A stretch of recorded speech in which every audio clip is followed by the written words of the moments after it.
السلام عليكم ورحمة الله وبركاته. معاكم محمد صلاح، ده برنامجكم مودرن فانتزي وحلقة جديدة وليلة الفانتزي للجولة ال20 من الدوري الإنجليزي. حلقتنا النهاردة زي ما احنا متعودين هنتكلم فيها عن آخر التطورات والإصابات والمؤتمرات، هنتكلم برضه عن السكاوت واختياراته والدريم تيم الخاص بالقناة، فقرة الديفرنشال واللعيبة مش مع حد قوي ممكن تعليق في الترتيب وملاحظات مهمة جدا، ونجيب الفارس ولا لأ، وهكلمك عن تشكيلتي وهعمل فيها ايه، وتشكيلة وايلد كارد بتاع محمود هنتناقش مع بعضينا وليه جاب اللاعب ده وليه ما جابش اللاعب ده وايه الافكار اللي بتدور في دماغه، وناخد وندي بشكل ودي. بس الاول تعال نشوف مين اللي كسب معانا في مسابقة التوقعات اكتر 4 نقط. فعندك يا جماعه صلاح مختار معانا نيتو، وعندك ارنولد، وعندك سون، وعندك الفاريز بمجموع 30 نقطة. انت كمان ممكن تشارك معانا في المسابقة وتنزل تخبط الكومنت بتاعك باكتر حارس متوقع يجيب نقط، واكتر مدافع ونص ملعب ومهاجم. وما تنسانيش في اللايك بتاعك وتشترك برضه في القناة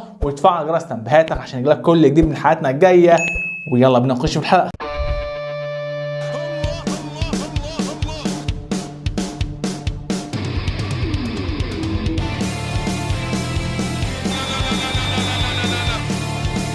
اهلا بيكم. تعال نبدا الحلقه بالسكاوت وهو الدريم تيم الخاص بموقع الفانتزي الرسمي، واللي هو عباره عن زي ما انت شايف قدامك واحد زي رايا في حراسه المرمى، الكسندر ارنولد، ناثان اكي، اليكس مورينو، محمد صلاح كابتن قصاد نيوكاسل في الانفيلد، عندك هيونج مين سون، مارتن اوديجارد، فيل فودن، وعندك اوليس وواتكنز وسولانكي. نتكلم بقى عن كل واحد كده على حده ونشوف كل واحد اصلا مختارينه ليه. تكلم واحد زي رايا يا جماعه، الماتش الاخير طبعا عمل تصدي ضربه جزاء مش عارف عمله ليه. ما تستنى يا عم ما اجيبك، انا كده كده ناوي اجيبك في الجوله الجايه اللي هي ال20. ليه بتعمل تصدي ضربه الجزاء الجوله اللي فاتت؟ ما استنى يا عم واعمل التصدي الجوله الجايه. المهم الراجل يا شباب بتتكلم ان هو بيلاعب فولهام اللي فشل في التسجيل في اخر 3 ماتشات. فولهام الخارق هجوميا فشل في التسجيل في اخر 3 ماتشات. وبتتكلم ان ارسنال طبعا يا جماعه والمنافسه على اللقب فلازم يفوز، مش هيقع كذا ماتش، والفريق بره ارضه الكلين شيت اسهل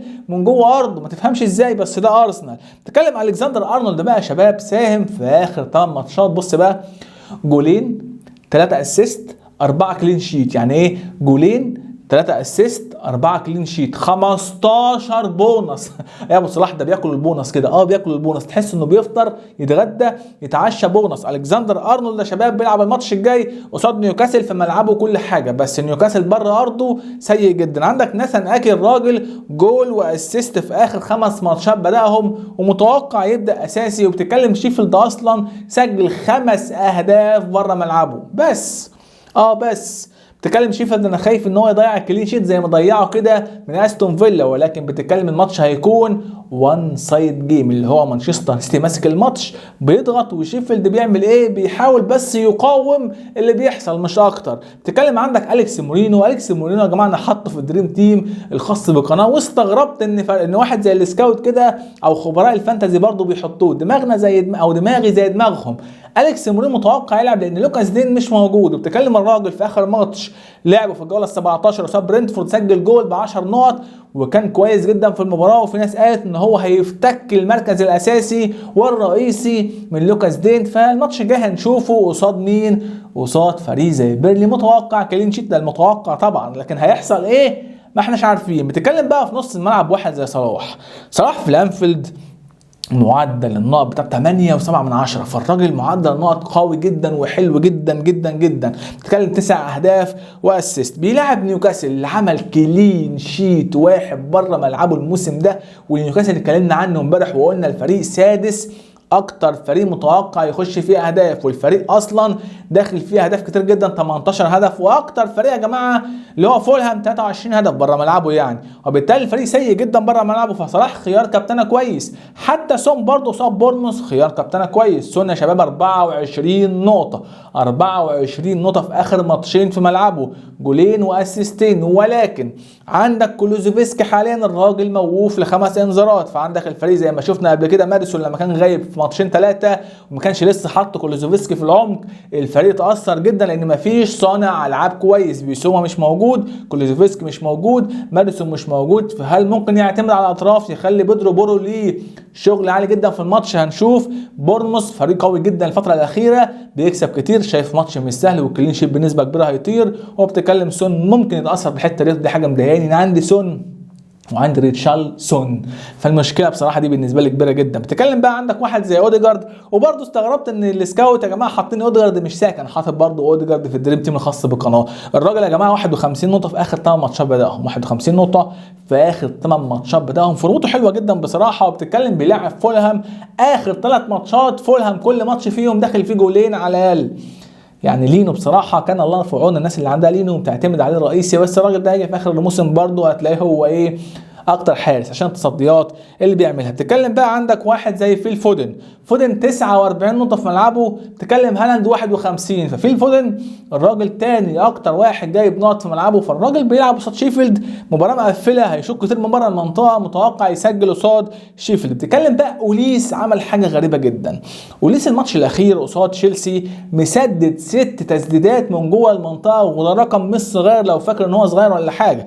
6 تسديدات من جوه المنطقه قصاد تشيلسي كبير. والراجل بيلعب ماتش قصاد برينتفورد، وبرينتفورد الماتش الاخير في ملعبه 4 من وولفرهامبتون، فمتوقع جدا ان واحد زي اوليس ممكن يسجل ويساهم لان فورمته عاليه جدا اصلا. والفتره الاخيره الراجل عامل شغل عالي جدا، هنتكلم عنه ان شاء الله في فقره الديفرنشال تاني. بتتكلم بقى واحد زي ايه، زي اولي واتكنز، الراجل يا شباب في اخر 5 ماتشات بلانك في 4 ماشي، وبتتكلم سجل جول وحيد ماشي، بس بتتكلم بيرنلي اصلا ما عملش غير كلين شيت واحد بس بره ملعبه قصاد فولهام يا شباب، وبالتالي هو الماتش الاخير برده بره ملعبه، يعني ربنا يستر ما يعملش تاني. بس استون فيلا دلوقتي بيتحرر من ضغوط القمه والمنافسه على اللقب والكلام ده كله، وبالتالي الفريق هيعمل شغل عالي جدا الماتش الجاي متوقع. بتتكلم بقى سولانكي 12 هدف الموسم ده و30 نقطه في اخر 3 ماتشات، والفريق واللاعب كويس جدا وفورمه عاليه جدا. وبتتكلم انه بيلاعب توتنهام بدون اصلا دفاع يعتبر. روميرو يا شباب مصاب، وبتتكلم فان ديفين في اول موسم كان مصاب، بتتكلم بيسوما مش موجود، كولوزوفسكي مش موجود، وماديسون مش موجود، والفريق خربان حرفيا. وبالتالي متوقع جدا واحد زي سولانكي يسجل في المباراه الجايه. ده بالنسبه للسكاوت. نروح بقى ونشوف للاسف الشديد السكاوت بيكسب الدريم تيم الخاص بالقناه لثالث جوله على التوالي، وبالتالي النتيجه بتكون 11-8. هو لنا عوده، الموسم اللي فات حصل كده وكان فارق 5 وبعد كده في الاخر مش عارف تعادلنا ولا ايه اللي حصل. المهم 49-42 والنقط الاجماليه كلها 1121 للسكاوت و1057 الدريم تيم الخاص بالقناه، اللي ممكن نخش ونبص عليه دلوقتي ونقول ديفيد رايا برضه في حراسه المرمى، وعندك بقى اليكس مورينو، ارنولد، ووكر مش اكي، يعني مش عارف انا حطيت ووكر لان ووكر مضمون 100% انه يلعب، ان الراجل لعب في كل الماتشات، لو ما لعبش بقى يبقى انت حظك وحش لو انت جبته. بتتكلم عندك هيونج مين سون، قدوس قصاد يا جماعه واحد فريق زي برايتون، انا شايف خيار كويس جدا، اوديجارد، وكمان صلاح كابتن. وعندك الفاريس مش فودن، انا شايف الفاريس اقرب للمرمى، ضربات الجزاء معاه ركنيات. انكونكو برده خيار كويس جدا، راجل ممتاز يا شباب. وعندك اولي واتكنز، انا شايف دول الخيارات الموجوده في الدريم تيم الخاصه بالقناه وكويسه جدا. نروح بقى الموضوع والملاحظات الموجوده، الفاريس نجيبه ولا لا؟ عندك تغييرين، او بتعمل وايلد كارد تقدر تجيب الفاريس وتبدله بهالاند الجوله الجايه، لكن عندك اولويات تانية لا اعمل اولويات تانية. بس بتحب اقول لك برضو الفاريس في اخر 8 ماتشات بداهم، اخر 8 ماتشات بداهم الراجل يا شباب معدل المساهمه في الاهداف نص هدف، المساهمه من غير ضربات الجزاء نص هدف. مش هقولك وحش لما لاعب سترايكر، لما لاعب مهاجم، فلاعبه مهاجم ده بتاثر عليه شويه. بس سيبك من الحته دي برضو، ممكن نقول ان اصلا الفاريس تروح تجيبه ليه وتخسر تغيير، وانت بتتكلم ان هالاند ممكن يرجع الجوله ال 22 او ال 21، وتلاقي برضو واحد زي دي بروين راجع، وعندك برناردو، وعندك فودن، وعندك جريش هيكون موجود، ودوكو، والدنيا يعني ايه كله موجود، فهتلاقي الراجل معرض للروتيشن بنسبه كبيره جدا، خصوصا لاعب الموسم ككل، فعايز يرتاح ماتش ولا حاجه على الاقل هتلاقي فيه روتيشن كبير. زائد كمان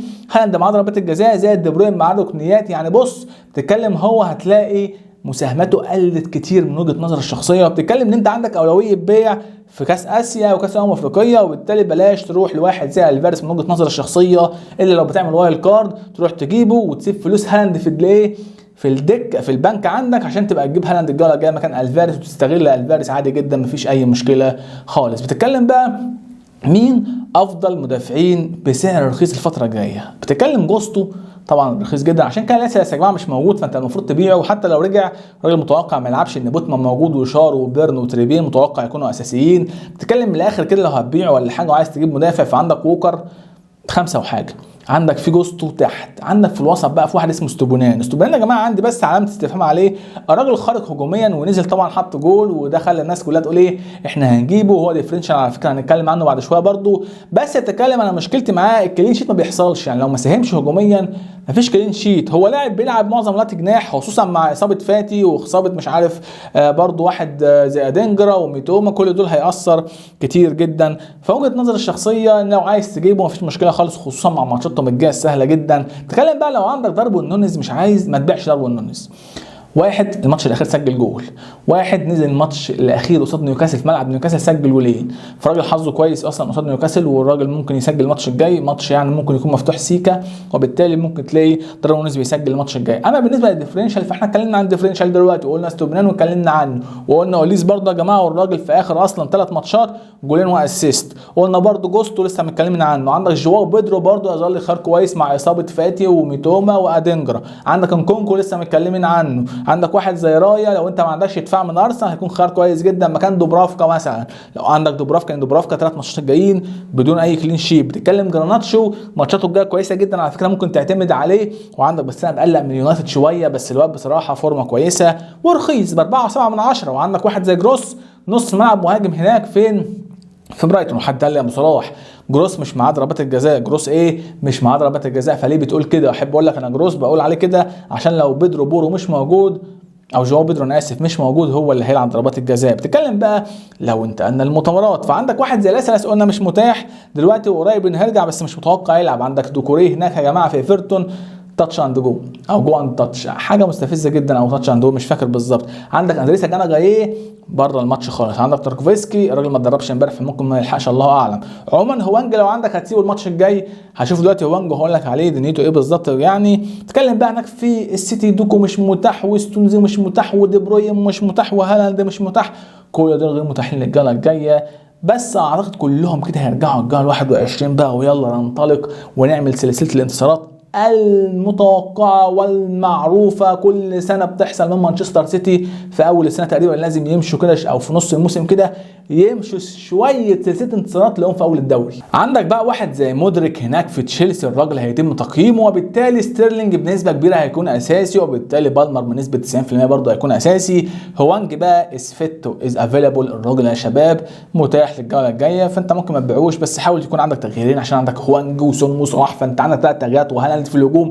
ركز يا جماعه، انت مش هتشيل سون وصلاح بس، انت عايز تشيل سون وصلاح وتجيب هالاند في الهجوم، فانت هتعمل تغييرين في نص الملعب وتغيير في الهجوم، 3 تغييرات. فلو عندك تغييرين هتعمل -4، عندك تغيير واحد تعمل -8، الا لو تحط واحد في الدكه عشان تشكيلتك جامده جدا، فبراحتك ممكن تحط سون في الدكه الله اعلم.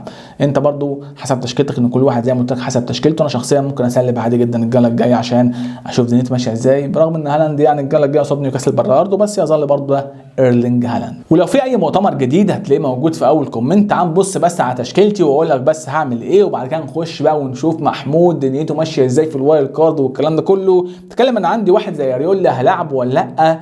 قول لي بقى في الكومنتات ابيع اريولا ولا ابيع دوبرافكا. انا بفكر بصراحه ابيع دوبرافكا مش ابيع اريولا. ليه؟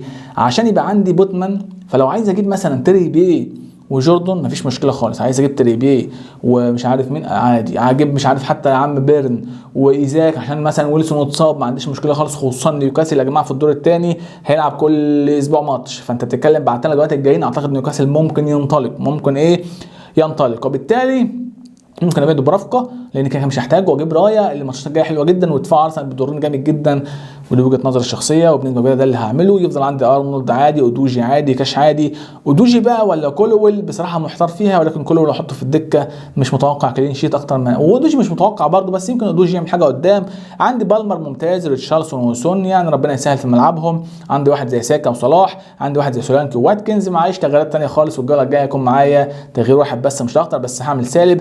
انا بدات دلوقتي ما بقاش راضي عن تشكيلتي، واحد زي ساكا مش عاجبني قوي يا جماعه، مع ان على فكره ساكا وبوين فرق بينهم 4 نقط مش اكتر يعني، الاثنين زي بعض. بس ساكا مش عاجبني قوي. ريتشارلسون وسون بدات اقلق منهم شويه. بتتكلم برضو واحد زي سولانكي محتاج يتباع، واحد زي ادوجي. بودرو بورو يا جماعه خرافي بصراحه. واحد زي كاش عايز يتباع. تشكيلتي مش عايز اقول لك محتاجه وايلد كارد، ولكن محتاج اظبط الدنيا بقدر الامكان الفتره الجايه بسرعه، وابدا ابعد عن التمبلت وابعد عن اللعيبه ديت، واروح بقى اجيب استوبنان بسرعه مكان ماتي كاش، اجيب مش عارف جواو بودرو مكان مش عارف كذا، اجيب او كده، عارف اللي هو اجري بسرعه جروس مكان واحد زي ريتشارلسون مثلا، الحاجات دي. بس هي ميزه بس ان سون وصلاح ماشيين، ان احنا دلوقتي هنبدا نغير الشباب رغم ان كله هيجيب بون تقريبا، يبقى فاضل لاعب واحد كده في نص الملعب. بتفكر بقى اوديجارد بقى ولا دي بروين؟ يا اسطى تعال نشوف الدنيا تمشي ازاي بالظبط. بس عموما ده بالنسبه لتشكيلتي، وتعال نخش بقى ونشوف تشكيله محمود والوايلد كارد بتاعه عامل ازاي. طبعا يا شباب للاسف الشديد محمود اخويا راح مشوار مهم جدا، وبالتالي انا اللي هقول لك على الوايلد كارد وهكلمك بقى عن الافكار اللي بتدور في دماغي. انا شايف من وجهه نظري الشخصيه افضل حارسين تجيبهم لو عايز تعمل مدوره هيكون رايا ونيتو. ممكن جدا اصلا تجيب رايا وخلاص، ولكن الفكره بس ان رايا في الجوله 28 هيلاعب برينتفورد فمش هيلعب، فهتلاقي نفسك بتلعب من غير حارس، وبالتالي ممكن رايا واريولا عادي جدا مفيش مشكله، خصوصا ان انت عندك اريولا اصلا من الاول مفيش اي مشكله خالص. عايز تجيب ترنر جنبه برده ما عنديش اي مشكله خالص. بتتكلم بقى في الدفاع، الكسندر ارنولد خلصانه، بيدرو بورو خلصانه برده من وجهه النظر الشخصيه. لو ما جبتش من رايا ممكن تجيب جابرييل او صليبه. طب جبته بقى تعمل ايه؟ هات استوبنان كده ويمشي بيه الفتره الجايه مع جوستو برده مفيش عندي اي مشكله خالص، مع بيرن. ليه؟ لان كده كده هتحتاج دفاع نيوكاسل بعد كده، حطه في الدكه دلوقتي عادي مفيش مشكله خالص. تقول لي فين دفاع تشيلسي؟ اقول لك ما انت براحتك بقى. عايز تجيب دفاع تشيلسي قلنا جوستو، عايز تجيب اسمه يا ربي من ووكر مفيش مشكله عندي خالص. ما هو انت عندك خيارات، ووكر او دفاع السيتي، دفاع ارسنال، دفاع ليفربول، دفاع نيوكاسل للمستقبل. ده كله مهم جدا الفتره الجايه. واستوبيان طبعا برضو خيار مميز جدا. مش هقول لك بقى تجيب مثلا دوتي، تجيب من دفاع برايتون حد تاني عشان ماتشاتهم سهله، مش لازم دفاع اليونايتد برضو، مش بص مقلق منهم شويه. فدول الدفاعات من وجهه نظري وظبطها، بس ارنولد وبورو ودفاع ارسنال دول لازم وحتما ضد يكون عندك. ويعني دفاع رخيص شويه من نيوكاسل يبقى مميز جدا. وطبعا فاضل جوستو وستوبينان ووكر، اختار منهم اثنين برضو مفيش مشكله خالص. عندك نص الملعب يظل خيار ساكا كويس، عايز تجيب اوديجارد ما عنديش مشكله بس ساكا يظل كويس. عندك جارد بون ممتاز جدا جدا جدا جدا. ريتشارلسون كفر لسون ما عنديش اي مشكله خالص عشان خاطر سون رايح كاس الامم والفريق رايح كاس اسيا. بالمر ما ينفعش تقول بالمر لا ابو صلاح، لا بالمر لازم يكون موجود. وجروس برضو لازم خيار نفكر فيه وندور عليه ونقول نجيبه. وممكن تجيب واحد زي صلاح الجوله ده عشان لو تكابتنه وتبيعه الجوله الجايه ما عنديش برضو مشكله خالص. لو انت عايز تجيب واحد منهم وتبيعه الجوله الجايه. فودن يا جماعه في ناس بتقول عليه وبرناردو سيلفا، بس المشكله عندي ان هيحصل روتيشن الفتره الجايه، دي المشكله بالنسبه لي. بس جراناتشو خيار برضو رخيص في نص الملعب. هجوميا بقى هتجيب الفارس وش في الوايلد كارد وتسيب فلوس هالاند موجوده عندك بره عشان الجوله الجايه تشيل الفارس وتجيب هالاند خلصانه كده خالص. وبتتكلم برضو هيكون عندك واحد زي واتكنز لازم يكون عندك، ومكونكو حسب بتلعب بقى 5 نص ملعب ولا 4. لو بتلعب 5 نص ملعب فانت مش محتاج نكونكو خلاص، وفر فلوس ولا اي حاجه ثانيه. بتلعب 4 تجيب نكونكو، ولكن مش هتجيب بقى هوانج ومش هتجيب بقى كوردس والناس دي خالص. دي من وجهه نظري الشخصيه افضل تشكيله وايلد كارد. بس كده دي حلقه النهارده، واشوفكم ان شاء الله على خير في لايف بالليل، وبكره لايف ضد اللاين. فاشوفكم ان شاء الله على خير في حلقات ولايفات جايه كتير. السلام عليكم.